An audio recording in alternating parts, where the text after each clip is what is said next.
as good as you pictured this whole time? My picture is it feels better than I thought it would.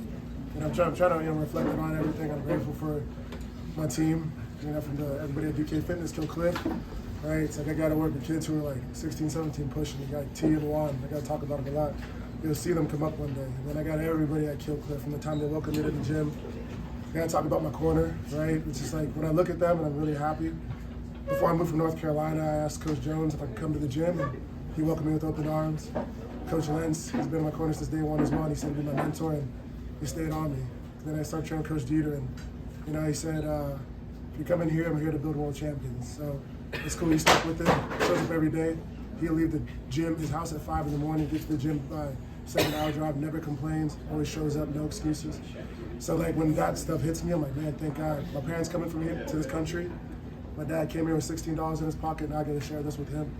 So it feels a lot better than I could have ever imagined. And my friend Delano, right? We talk so much trash together, but that guy, man, he on the UFC cut me. One of the first people that called me. So we're gonna keep working, man. Didn't care, trusted me, cornered me in my first fights ever. And we're here together now, so I'm very, very grateful. I think a lot of people were surprised by the fight because we all thought it was going to be a lot more competitive than it was. Were you surprised by that? Respect to Josh, no. Like I knew we were gonna come dominate. That was a choice we made, and that's any fight. We don't put that much work here. We don't drive and train as much as we do to go be competitive. It's not here to compete. We're here to dominate, and that's the standard of both gyms, like Kill Cliff and DK Fitness, right? Like it's a championship culture.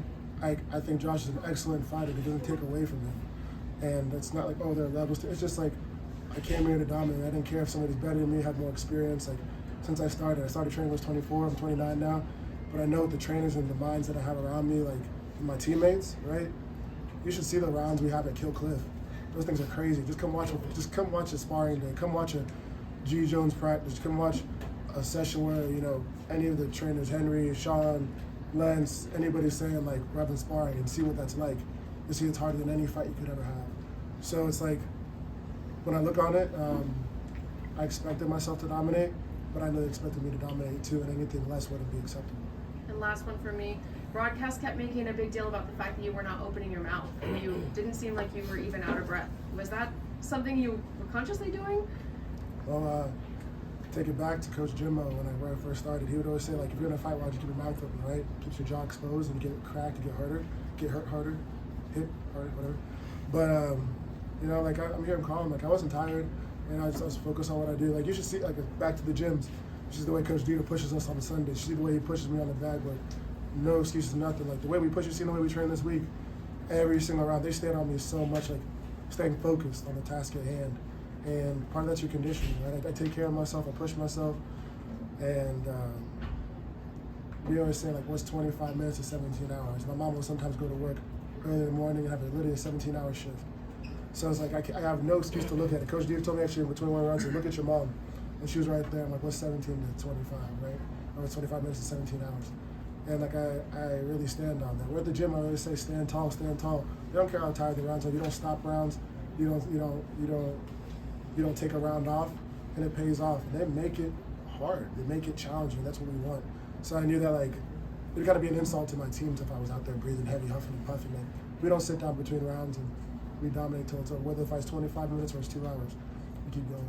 Yeah, but you just touched on Jim O and the lessons that you still carry from Jim O, but a lot of your success seems to run parallel with the transition to Kill Cliff. Yeah. Talk about how instrumental that's been to your career and the success that you're now finding. Right, yeah. What's up, man? How you doing? Good to see you again. Good to see you. So when I talk about Jim O, it's more like just to say thank you. It's how I got started in this. But you don't forget the people that helped you get here. But I remember before the Buckley fight, I kept saying, hey, I need training partners who can beat me up. I need people who could challenge me. You see Jason Jackson in here? You saw that uppercut he hit Amazon with? I felt that a few times too. So, but people who are straight up with you, people who could tell you, man, like I can go back together. Like Phil Haas, I didn't take him down for months. Gregory Rodriguez, he cracked me with right hands. Aaron Jeffrey, dog in the clinch. Logan Storley, dog. You see all these guys out here. And that's a couple of training partners that I have, right? Gerald Mearshart, intelligent, just, you can go through a list of people, right? I can talk about all my training partners who it's like Donano Taylor, annoying, but my guy too. But it's like you come into a gym that has a championship culture, come into a gym that has people that demand the best of you, and there are no easy rounds, no easy days. That's what it takes, and it's definitely parallel from the move. It's one of the best moves I made in my life, and moving to Kill Cliff has been such a blessing. And last one for me, what do you think the first thing you're gonna do with that $1 million is? I gotta tithe, man. Like, my faith, you tithe. Like, without God, I wouldn't be here, and like, I couldn't say I did anything without Him. Like, He's blessed me with the coaches, blessed me with the trainers, blessed me with the idea to move. I don't want to be comfortable, but it's really on my faith. So I'm gonna tithe. We'll just go to church, pray, and just thank God for that. And then like the fun thing that I'll do, like everything gets taken care of. But I'm gonna just probably get a new motorcycle and a shotgun. And then Impa right here, man. Congratulations on the win, man. I will say from watching your whole career, it's probably one of the best performances I've ever seen for you. Put together a complete 25 minutes. And it's only fitting because it's your 5th win this year, man. 5-0. And it really seems like the stars aligned this year, man. And knowing you and all the adversity and setbacks you dealt with, I guess looking at your career from like a macro perspective, you could potentially inspire other young fighters or just people in general to know, even though you have those setbacks, you can still have self-belief and faith, and that will guide you along the way. Thank you, man. I appreciate you. I reflect on a verse that says, thank God I was afflicted, because it builds perseverance and endurance. If you never go through anything, like how can you really say you built something in life? Not that saying you have to go through a struggle, not that saying your parents can set you up, but you're gonna go through something. And if they find inspiration, I'm grateful. Like I said in the press conference, there are a lot of people out there in this gym that might have been through the same situation. I'm grateful that I get to share my story and hopefully help somebody too. If the fighters are inspired by it, I'm grateful. And I just want to let them know, like I said, people ask me a question, what do you want to be known for? I want to be an accessible champion. So just message me on Instagram or find me. I'll talk to you. It might take me some time to get back. It depends on the day, but I'll make sure I'm here for you. Like a lot of people just need somebody to talk to. This belt is part of what helps me become who I am and all that stuff, but it's a representation of my team and the people in my life. I enjoy being around the people I love, and they're a big reason I'm here today. I got back to the gym and I got cut from the UFC. Coach Jones said, "Hey, run another path." It's the little things that people tell you. So I wish they were all up here with me because that's what it is. And they surround yourself with great people who are going to help you get to where you need to go. Because when you're lost, who knows, right? Who knows what you're thinking? But if you can just find people, find a church, find somebody you can talk to. Not saying even just another Christian, just find a good human and make that decision for the best days. And that's all you need. Yeah, that's beautiful words. And also, you talk about the support system around you. I know you maybe hasn't sunk in yet how much this $1 million means to you. I know you spoke about before the Tim Karen fight, you came upon hard times. How important is this, not only the belt, but the money for you, your family, and all the people that support you? The money's important. I'm grateful. It's a tool, right? It's a tool that I can grow. I want to invest at a company called Live Wealth Group, and they've really been helping me make the right decisions in my life. My life's gotten a lot better. See, it's just a big, investment in capital, and I can make the best decisions, but I also want to make it public. I'm going to share a lot of the investments that I make, share a lot of the strategies that we're putting together to help me grow. Because I think a lot of fighters, just due to their circumstance, may have a lack of education. Doesn't mean they're not intelligent at all. So I really want to come here and just share it with them and create a blueprint of what fighters can be. I look at athletes like Magic Johnson, I look at athletes like Tom Brady, I look at athletes like LeBron and whoever. Why can't we do it too, even if it's on a different scale? So I think that if you're an athlete, you may not just get ahead with strictly fighting or being an athlete in general, but you can use the tools and things you have if you just make the right intelligent investments. So that's what I want to do. That's a thing I want to just share with people, make it public. I'm pretty private about my life, but if it can help somebody else, I'll share it. Yeah, and then I got one more quick thing I'll add. Does a potential super fight with Johnny Evelyn kind of interest you, ATT versus Kill Cliff? For sure. ATT versus Kill Cliff's a cool thing to say, right? But it's more so respect to Johnny Evelyn. Mm-hmm. He did great work. I want to fight Johnny, Nemkov, and Ngannou. So all three of them, they're all special fighters. They're all done really well. I'm gonna make a shout out to my dog Aaron Jeffrey. Actually, I would say he earned the Evelyn fight first. Let him go get that, and then we could talk about it. He's a brother of mine. No matter what, if they matched us up, I still love him if we did it. But he came from Canada for 2 months to help me get ready for this fight. So he's earned that fight. He's next in line for that Bellator title. I would love to be in the honor to fight Nemkov or Johnny Evelyn, but all three of them, Evelyn, Johnny, and Nemkov, Johnny, and Ngannou are the three that I won. I would say though, if I'm doing things correctly, Aaron Jeffrey on that one. Impa, congrats again on the win. I think one surprising aspect of this fight for a lot of fans and viewers and pundits was your grappling. You had Josh in a lot of trouble at multiple times during the fight. Can you talk to us a little bit about the development of that aspect of your game and how important it is for you to be well-rounded? Yeah, I think you have to be a lethal weapon everywhere. Shout out to Coach Jones, shout out to Coach Lenz, who I work a lot with in grappling, and Coach Saeed, but also my training partners, being intelligent, Coach Dieter as well. All very, very smart minds. Delano gave me great pointers too, and like work with me in anything. Started when I was 24, right? So I'm still figuring it out. I respect Josh and what he's done, but I also see it as a challenge. But oh, he's a good grappler. Oh, he's this. Watch this. You know, kind of like I like that feeling. They put me through the rounds, man. Like keeping it simple, being disciplined, not just being overzealous. I'm grateful. I don't know how many shots he took in the fight, but I know he took a few. And did we stop them all? Did me slipping and falling him count as a takedown for him? But if it did, dang it, I gotta be better there. But it's something I can learn from. Man, I don't miss a training session unless I'm sick or something. But I won't miss a training session. I'll go, and sometimes even push past it, right? Because I really, really enjoy martial arts. I love training. I want to get back to the gym soon. I mean, talk about like unifying these titles so I get to go train again soon.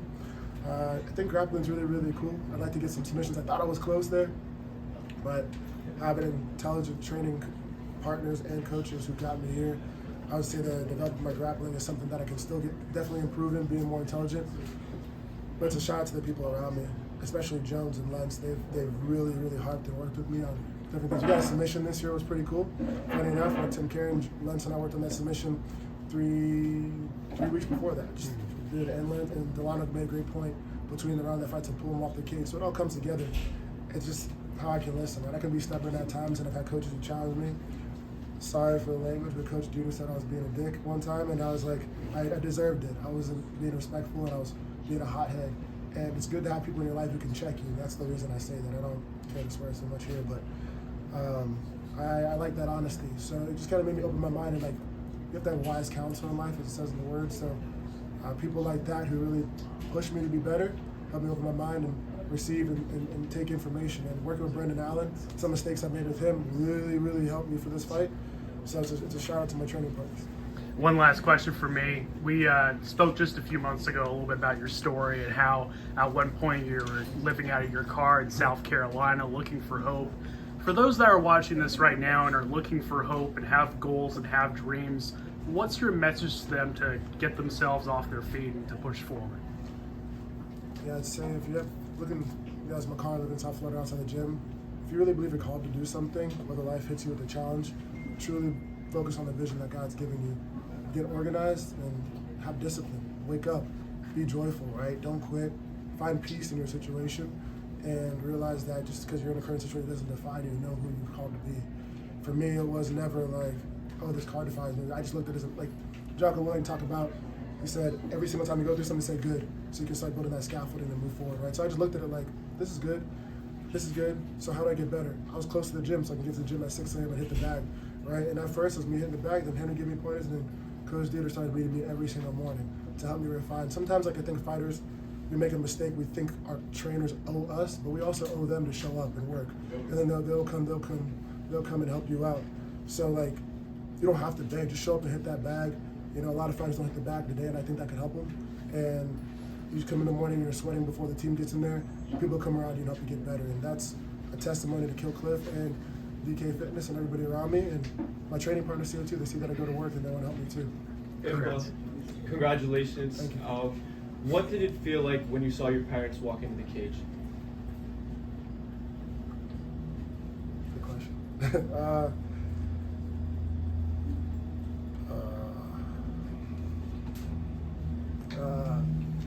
It was great, you know. Sorry, seeing my parents walk into the cage was special because, like I said, my dad came to this country with $16 in his pocket.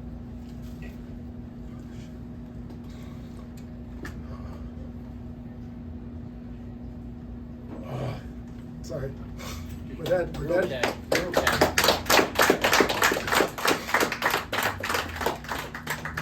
dad came to this country with $16 in his pocket, and he told me when I was young, he said, no matter where you go, you got it. Sorry, guys. Take your time. Take your time. He told me, he said, sorry, thank you. Anywhere you go in life, you'll be successful. I don't care if they drop you off at a place you don't speak that language. You would be at the Congo River and you'd dig bricks up and you did anything you could to get to this country.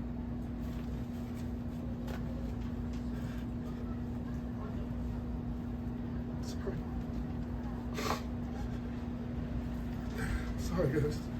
That's okay. Gosh, you got me, man. One Get last you. He works so hard, man. Like, he's a great dad. My mom works so many hours shifts. My dad will cook, he'll clean, he'll pick up everybody, he makes every single event. He sacrifices. He had a learning center, he lost the business. We lost our house when we were little. He never made a mistake, he never quit on us. And a lot of kids can't say that. So, it's that. That's what I felt, man. Sorry. Thank you. Ah. Impa, can we do this in French or? I don't speak well French, but I will try slow. It's okay, it's okay. Do you have something to say about what happened in Congo? Yeah, man. Congo's been getting hurt for a long time. People think about the genocide, they think about like the pain and the suffering from way back when, man, from King Leopold, cut people's right hands off just to get rubber, right? But we say in Congo we're stubborn, right? We can cut our right hand off, but it's our ancestors. The blood that drips from our hand is going to be the seed that our ancestors once are going to fight for us, and I'm one of them. You know, Congo's getting just attacked from all sides, puppet governments, for cobalt, for the phones and things that we have that are great, but it doesn't have to be like that. Let's do something right, people, man, because God's coming too. He's going to take care of people. Like, people in Congo are strong. Stay strong. I love you. It's terrible what's going on, from exploitation of minerals, sex trafficking, people buying up the land from other countries and not really treating the people well. You can grow a banana in Congo, sell it to wherever around the world, and you're buying it back, said it came from Congo, right? There's a lot of corruption. Thank you for asking. That's something that really fires me up.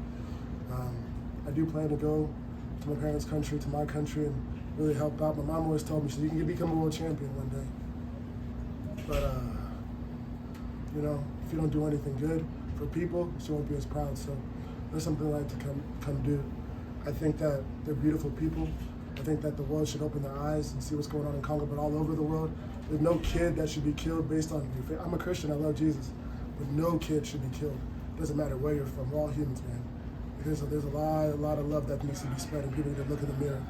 So Congo is one of the countries, but I know too, you can talk about where Coach Dieter's from, you can talk about Cuba, you can talk about where a lot of my teammates are from all the world. Name a country, you see it, and here in the United States too, people are getting hurt.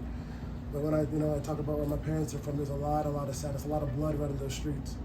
So look into it, educate yourself, be patient with people, learn to love them, because a lot of people are hurting too.